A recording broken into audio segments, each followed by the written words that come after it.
It's time to start talking a little bit of football again, and a massive game this weekend. United take on Liverpool, dubbed the biggest game in world football, and you can see why. Plenty of Liverpool United games over the past few years, in fact, never mind the history, it has been absolutely mental. Humdingers, bonanzas, epics, whatever word you want to use. United in their third game of the season, second home game of the season, take on Liverpool tomorrow at Old Trafford.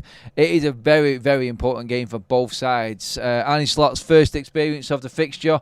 Ten Hag's great record at home against Liverpool in this fixture to think about as well. We had some great results last season. Can United do it again? We're talking through everything that's going through Manchester United right now. We have an update on the fixtures and the times for the Europa League. Awkwardness in that, and the kickoff times a little bit maybe for some people, but there is plenty to talk about with United. More importantly, and most important, is the game against Liverpool this weekend. Let's get into what's happening and get your opinions on everything that we need to look forward to and hope we can see tomorrow against Liverpool. Give the video a like, please, everybody. Let's get as many likes as we can, upwards of 800 to 1,000 if you can. That would be fantastic. Make sure that you have subscribed to Forever United TV as well, everyone, to make sure that you don't miss out on any free Manchester United content, updates on anything going on with United right now. Let's get into it and let's get cracking with the show, everyone. Welcome along, people. Craig, who's just renewed his membership, thank you. 2-1 United, he says tomorrow. I'll take that right now. I'll snatch your hand off. I'll snatch your hand right off for that result right now. But yes, I'm looking a bit orange, guys. I can't do anything about it. You're just going to have to deal with it. I think it's the blue shirt. It just sends the picture all over the place. I'm going to have to stop wearing the bleeding blue shirt, I think. That's what's doing it. Quick update on someone else who's supposedly in a blue shirt this weekend. And that is Jadon Sancho. As you can see running across the bottom of your screen there, Jadon Sancho is definitely a Chelsea player, according to Fabrizio Romano. There are some people worrying that Chelsea haven't announced the signing of Jadon Sancho yet, and a few people going, oh, surely not. We're not going to have a late issue here with Jadon Sancho. We just thought that we got rid of him, and now we're going to get... No, it's not. Don't worry, guys. Everything is okay. Romano has put everyone's minds at ease. Sancho has left Manchester United. Do not fear.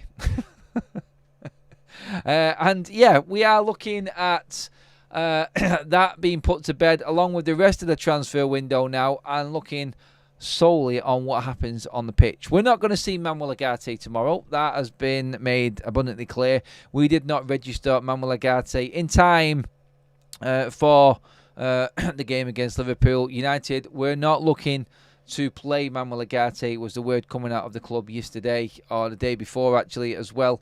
They were just saying, look, he's not played any games because of Enrique at PSG through the whole of pre-season. He isn't match fit, so we're going to get him training. He's going to go away with Uruguay. We won't see Ugarte. I'm expecting Ugarte to be unveiled tomorrow. I think that will happen definitely. I think we will get the unveiling of the latest signing for Manchester United. Big signing, crucial signing for Manchester United as well, because we were talking earlier on, we just did a watch along for City and West Ham, ominous signs there.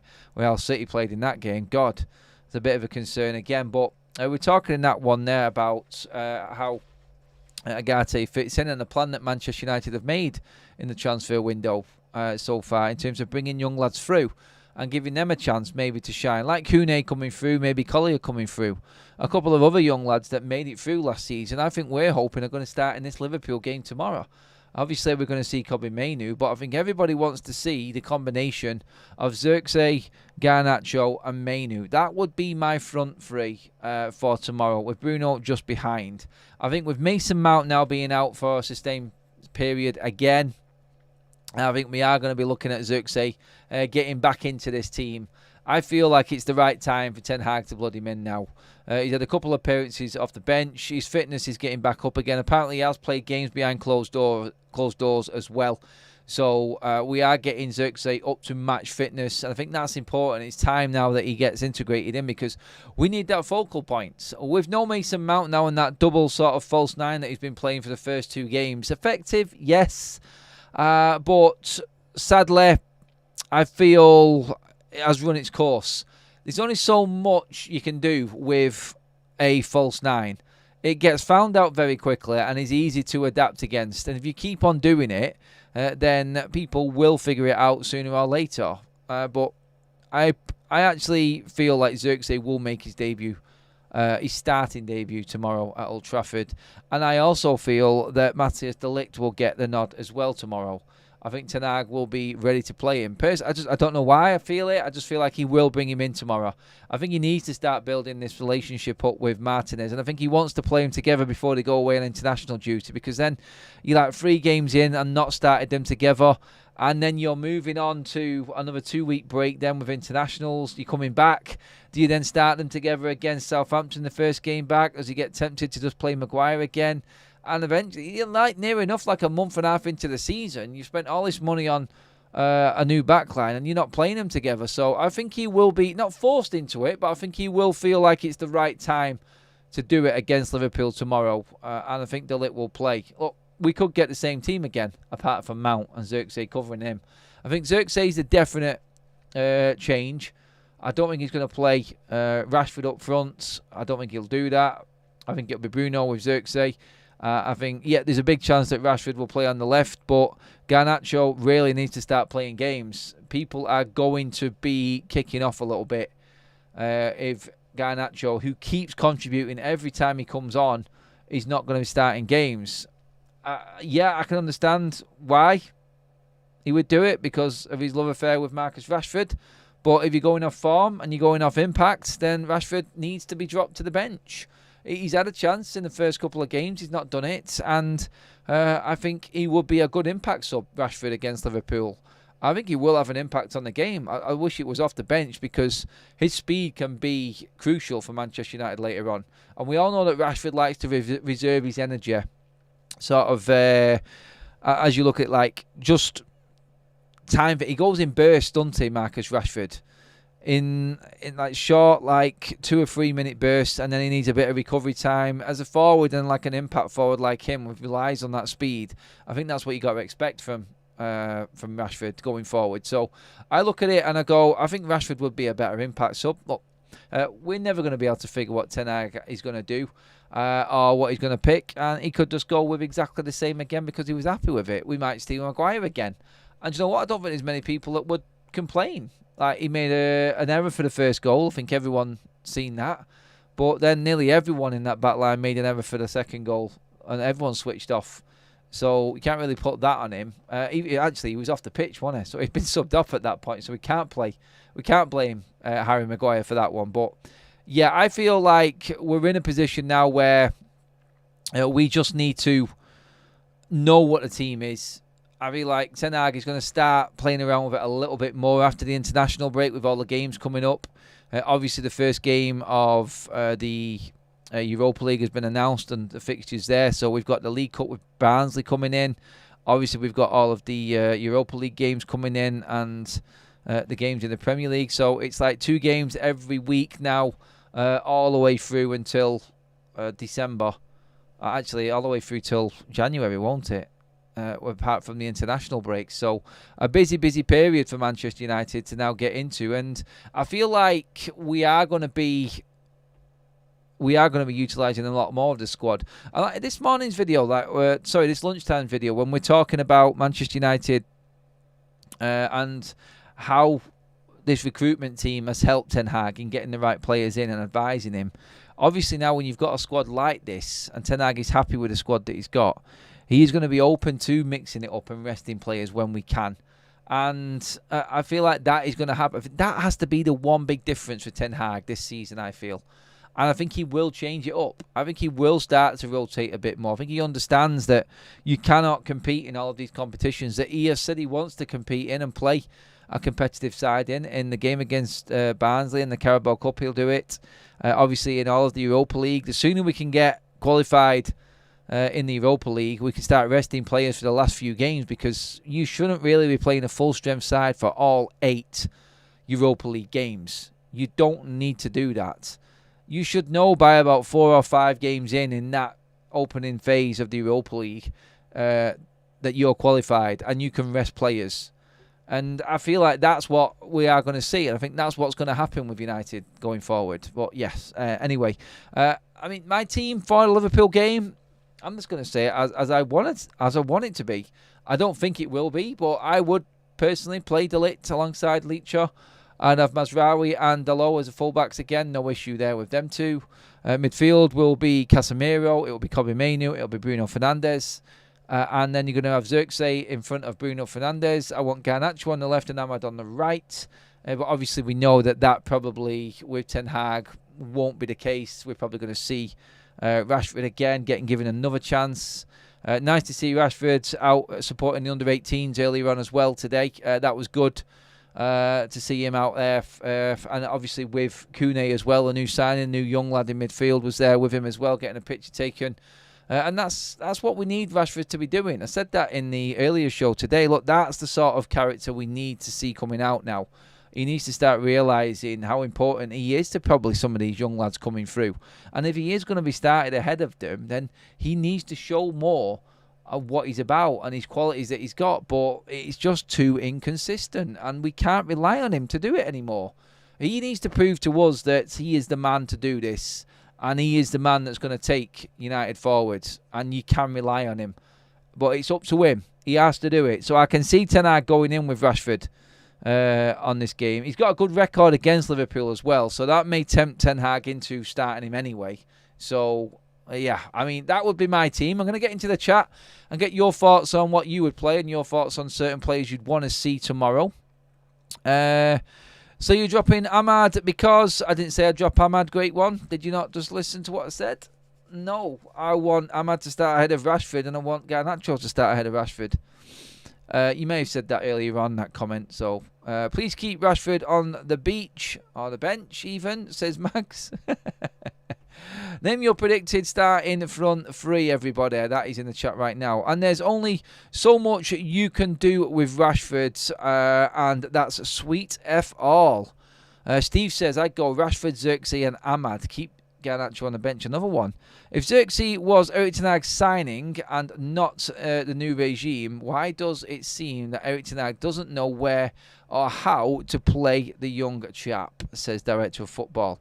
I don't know, mate. I don't know. Barbara says it's actually a must-win game. Cannot tolerate 2 losses so early in the season. It seems like we have been doing that every season of Ten Hag's reign, though, Babs. We've always lost 2 of the first 3 games whenever Ten Hag has... well, in all of Ten Hag's time at the football club.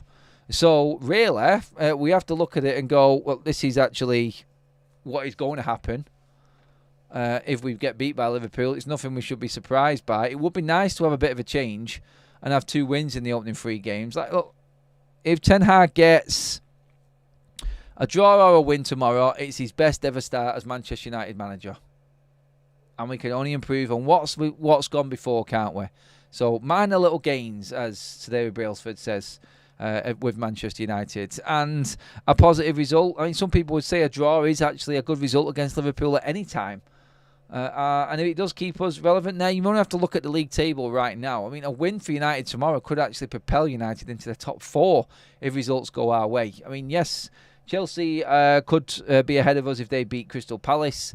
And obviously Newcastle are playing Spurs, which is a massive game as well. I'll take a draw in that one. If we beat Liverpool by 2 goals, then we actually leapfrog Liverpool in the table. So you can see, like, we talked about the fine margins against Brighton and what happened there. But if United actually beat Liverpool, then we will actually go ahead of them. That's if we score, if we beat them by 2 goals.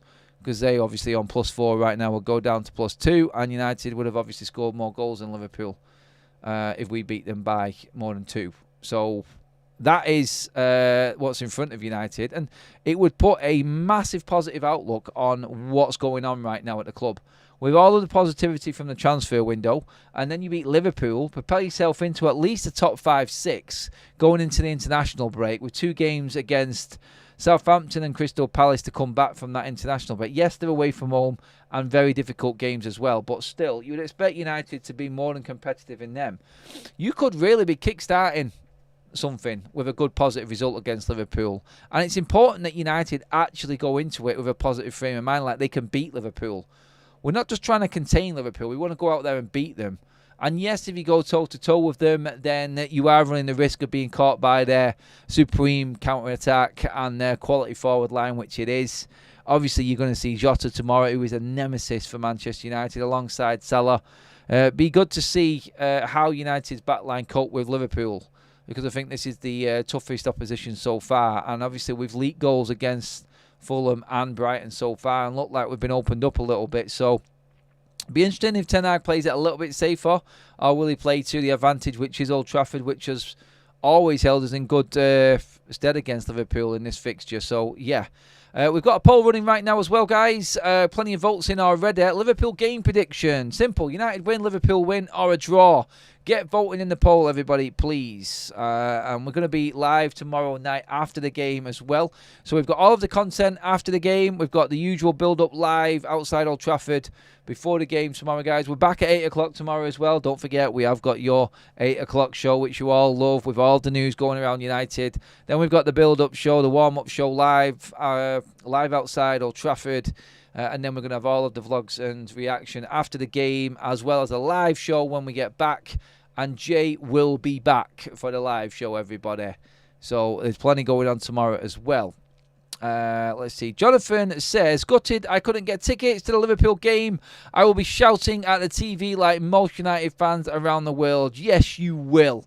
You definitely will, Jonathan. And I'm sure we'll hear you from all the way up at Old Trafford. Martinez, anyone else thinks he's been only okay this season? So, only okay this season. To me, he's not looked the same pre-injury player. I think he just needs a bit of time to get back in the groove, I would say. Man United will win. Rashford should stay on the bench. Andrew says, our attack stinks, so no hope in having a good season. Oh, Andrew. We have 5 new members in the house because the legend that is Modern Samurai is back. He's back in the chats and he's donated 5 memberships. They have gone to The Muppet Show, Steve Kong, Daniel Luciano, who is back in the chat. Good to have you in, Daniel. Thomas Anderson and Mashup as well. Oh, great names.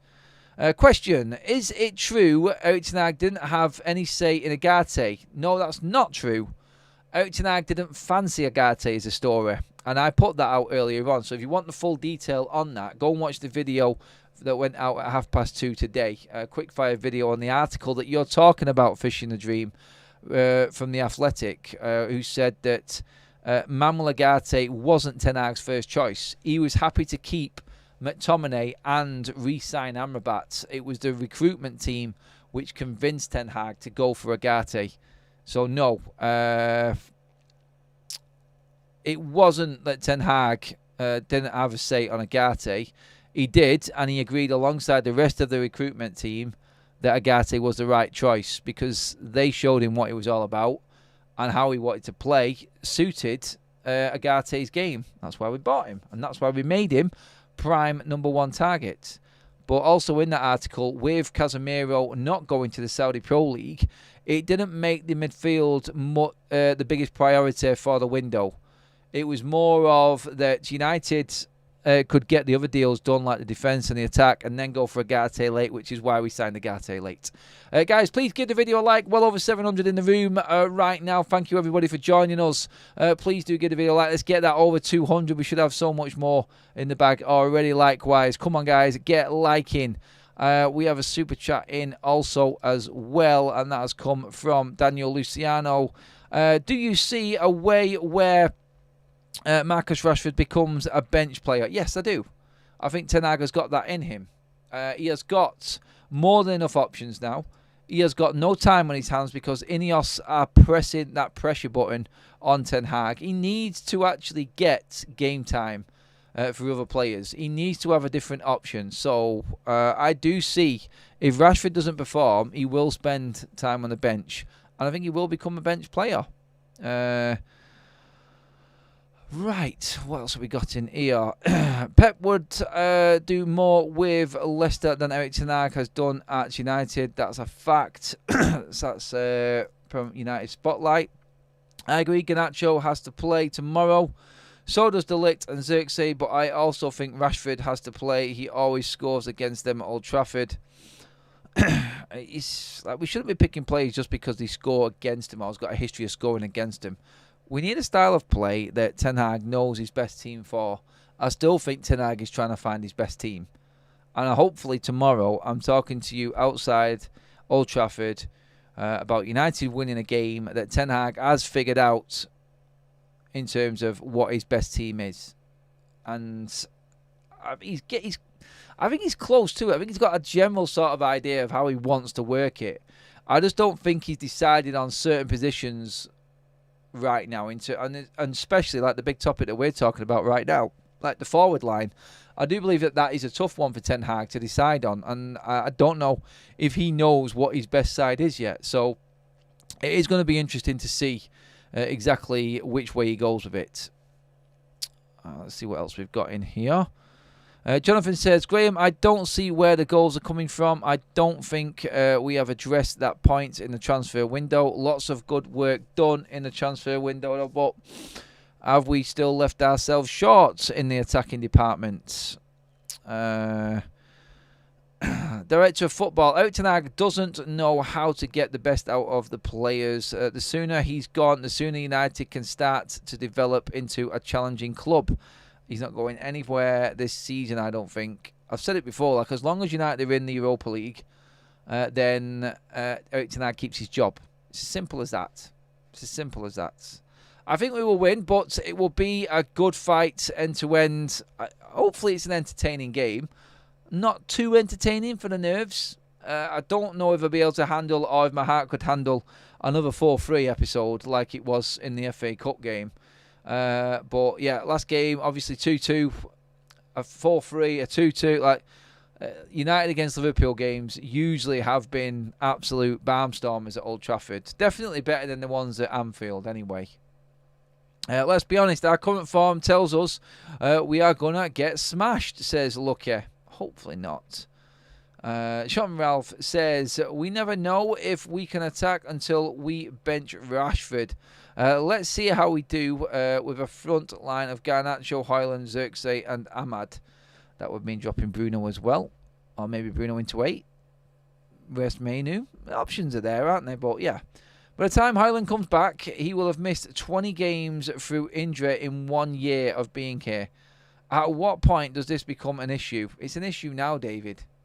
It's always been an issue. Injuries are constantly an issue under the Ten Hag reign at Manchester United. I just, like we said at the top, like he has to start rotating. He has to start resting players and giving other players a chance.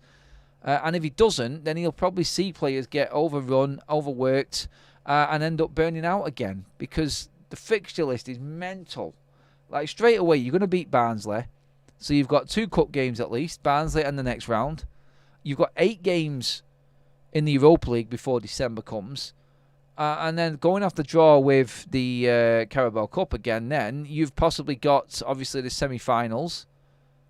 So you've got the quarter-finals of the League Cup as well. And you hit January, you've got the double-header semi-final if you get through that.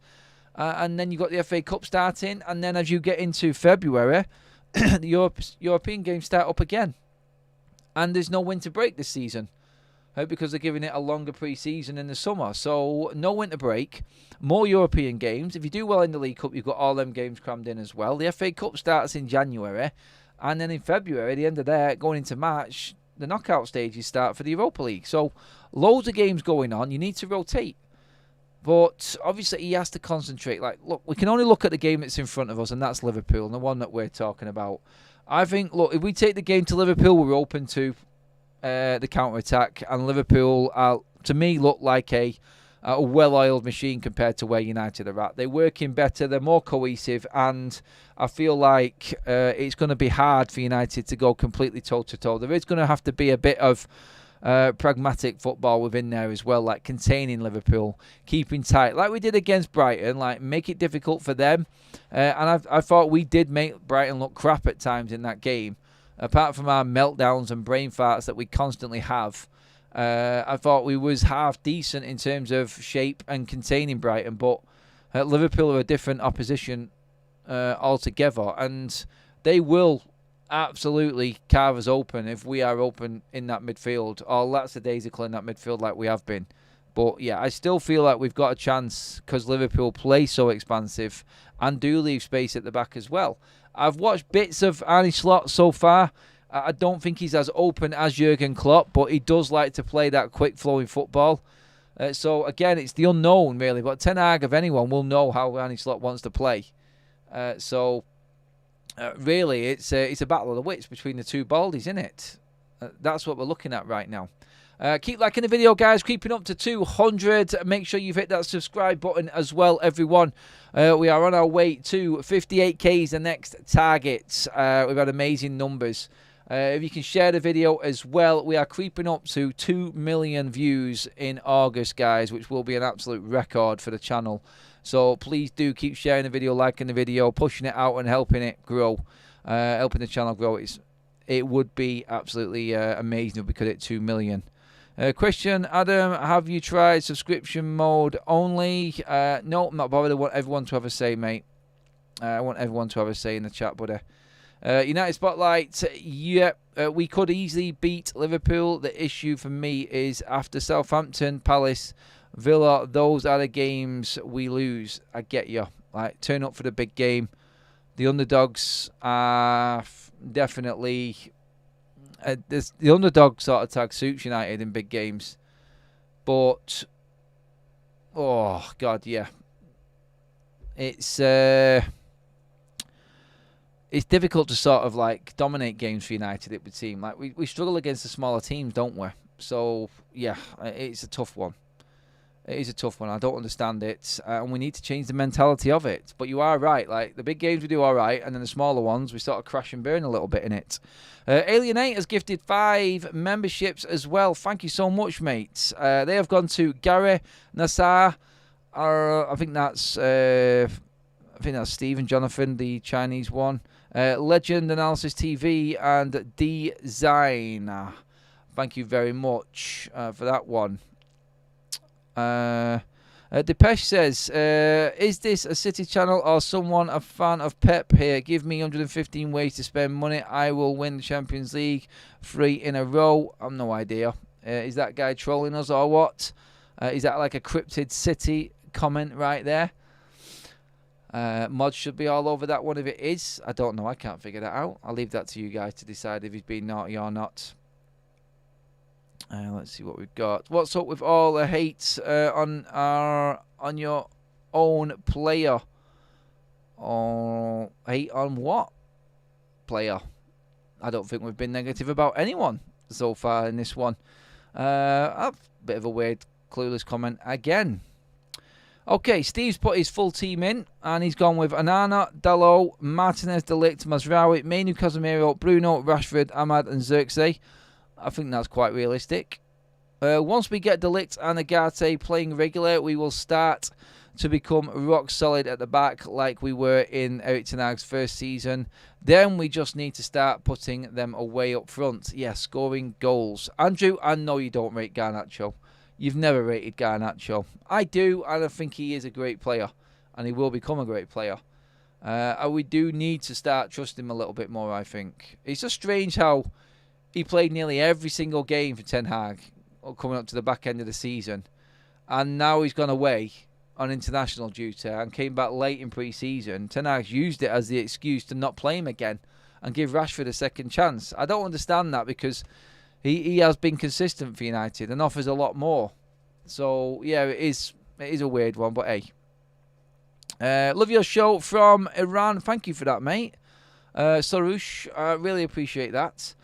So, right, let's get up to the poll. Guys, what I want you to do in the chat right now is get your score predictions in for the game. Let me know what you think is going to happen in the United versus Liverpool game. That's what I want to know. In terms of the poll, we're going to finish that up now. 71% of you think that United will get the win. Oh, Erik ten Hag is a two-faced liar, Adam. Fact, says Andrew. Casemiro subbed second half. His legs will go, says Rav. Some people just love using the world hate. Or word, maybe. Okay, score predictions in 2-1 to Liverpool, says A. Dawson. The Muppet Show says 2-1 United. 3-2 United, Alienate. Roddy says Nacho should be starts over Rashford all day long. 2-1 United, says Ali King. What's happening, Rajat? Hope you're good, mate. 2-2, says Gary. 2-1 United. Garnacho is exciting to watch. Rashford, it's still ineffective, says Babs. Roddy's gone 2-1 United. 3-2 United, says Ihab. We're not ready, says A. Dawson. Not ready for Liverpool. Alan 1-1. Savante says 2-3 to Liverpool. It will end 2-all. 2-1 United, says Fish in a Dream. Andrew 1-0. 3-1 to United. 2-1 United. 2-1, 2-1. Lots of United wins. I like it. I like it. 4-0 United. Guys, absolute loved it. Brilliant, guys. We will be back tomorrow morning, 8 o'clock. The usual update show with all news Manchester United from inside the club and on the pitch as well. All that's left for you guys to do is give the video a like. Make sure that you have hit that subscribe button, everybody. I will see you in the morning. A big day of content on match day tomorrow, starting at 8. Then we will be live about 1 o'clock with the build-up show, warm-up live outside Old Trafford. And, of course, we will have all of the content outside of the stadium. And then later on in the evening, me and Jay will be back with the breakdown show. It is back. Me and Jay back in the house, everybody. But for now, that is it. Thank you, everyone. I will see you all tomorrow. It has been a long day again. Transfer window is done. Time to concentrate on the football, everybody. But, of course, we'll be bringing you all the news from inside the club, as always, on Forever United TV. Thank you, everybody. Make sure you've subscribed if you haven't already. Make sure you like the video. I'll see you all bright and early tomorrow.